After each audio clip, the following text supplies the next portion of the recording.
Bienvenue en Écosse pour un jeu de tir à la corde Rock, qui est un jeu où on va incarner une équipe qui tire à la corde face à une autre équipe. Donc c'est un jeu à 2 joueurs où le but du jeu est de tirer la corde et de faire déplacer le tonneau de whisky, bien évidemment, jusqu'à son camp en fonction des tireurs à la corde. Donc ici il y a des tireurs déjà indiqués ici, et il y a d'autres tireurs qu'on a dans nos propres cartes. Et donc le but du jeu, c'est de tirer le plus fort possible pour amener le tonneau dans notre camp. Donc le jeu est ainsi, c'est un jeu léger de tir à la corde. On a 55 cartes au total, avec un dos en forme de couleur de kilt.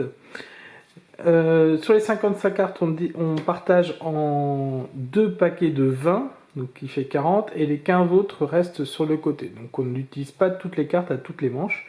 Le jeu se déroule donc en 5 manches. Sur les 5 manches, il faut en gagner 3 pour avoir 3 tonneaux de whisky.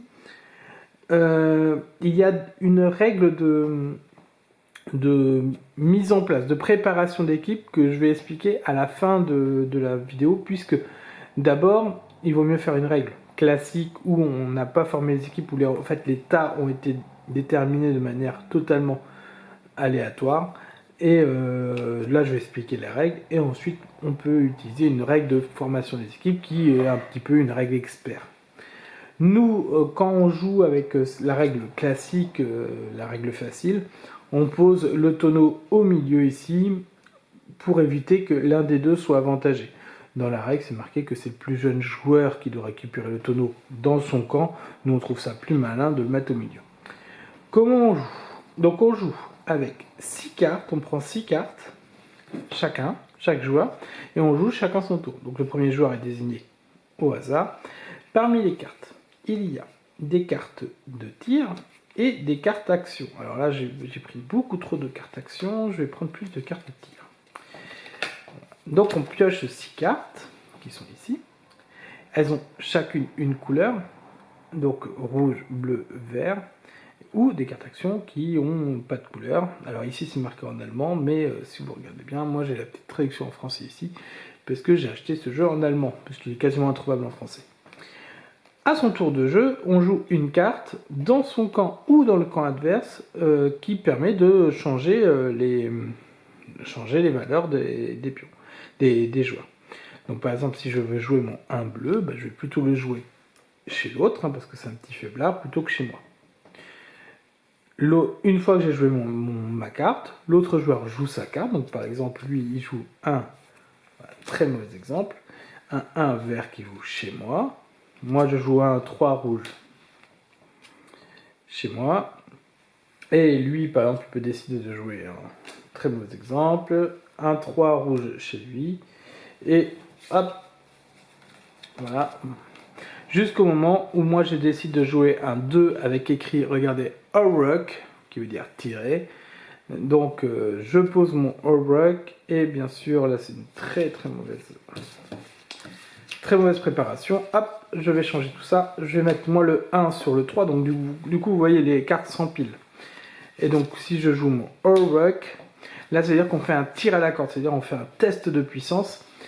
Et on regarde en fait la différence de score entre mon équipe et l'équipe adverse. Moi, je fais 3 plus 2 plus 1, 6 points. Lui, il fait 1 plus 1 plus 2, 4 points. 6 moins 4, 2. Donc le tonneau de whisky se déplace de 2 rangs vers chez moi. Voilà, tout simplement. Et ainsi de suite, l'autre il joue. Donc à chaque fois qu'on joue une carte, on en repioche une. Et donc du coup, on a toujours 6 cartes en main. Le jeu se termine quand on a terminé toutes les cartes de toutes les mains de tous les joueurs. On peut utiliser, à la place de poser une carte chez l'adversaire ou chez nous, on peut aussi utiliser une carte action que je ne vais pas du tout décrire. Donc les cartes actions peuvent être aussi utilisées, et ça change un petit peu le but du jeu, ça change des choses. Ça modifie un peu le terrain. C'est pour ça qu'il vaut mieux faire une première partie de chauffe pour s'entraîner. Juste une carte action qui est un peu spéciale, c'est la carte... Alors oui, avant de parler des cartes actions spéciales, je vais vous parler d'autres cartes. C'est les cartes neutres, qui sont des cartes femmes en fait. Ce sont des femmes qui viennent jouer. Donc les femmes sont en blanc et en fait se mettent dans n'importe quelle couleur. Donc voilà, une carte neutre comme ça, voilà, tout simplement. Celle-là, c'est la femme forte, c'est une des plus fortes cartes, la numéro 4, mais la plus forte carte, elle n'est pas là. Elle est...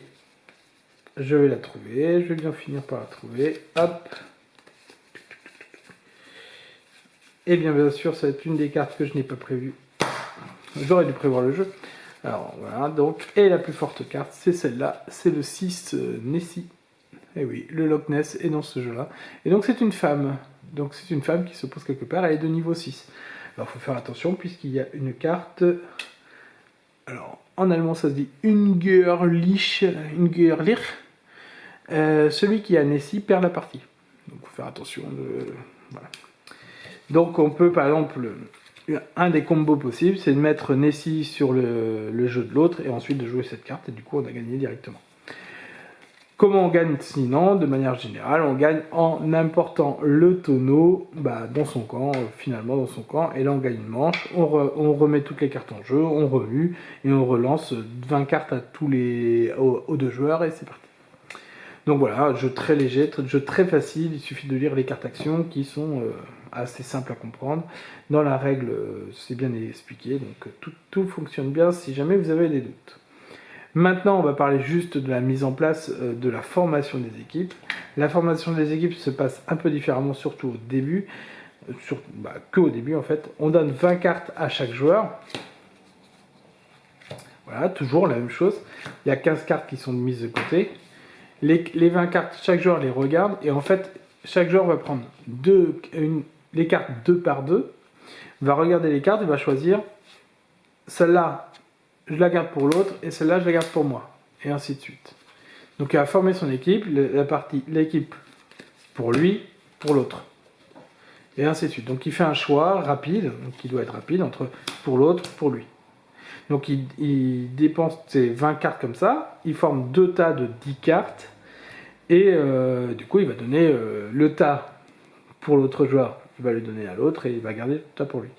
Bien sûr, il y a une histoire de rapidité là-dedans, puisque le joueur qui termine en premier sa formation d'équipe interrompt la formation d'équipe, et si l'autre joueur, il lui reste par exemple 4 cartes à distribuer, donc il termine le tas qu'il est en train de faire, l'autre joueur, les 2 cartes, il termine, et les 4 cartes qui restent, le joueur qui a terminé la manche peut choisir, lui, ce qu'il garde, ce qu'il donne aux autres. Donc il a un petit bonus de pouvoir choisir ce que lui garde et ce qu'il va donner aux autres. C'est celui qui a terminé la formation des cartes en premier qui va choisir pour l'autre, pour les dernières cartes. De plus, si par exemple c'était moi qui avais terminé, ce petit tonneau, il arrive chez moi pour commencer. Donc du coup, il a aussi cet avantage-là. Et en plus, c'est lui qui joue en premier. Donc il y a un énorme avantage de terminer cette formation d'équipe en premier. Autre chose du coup, la fin de partie, j'ai oublié quelque chose.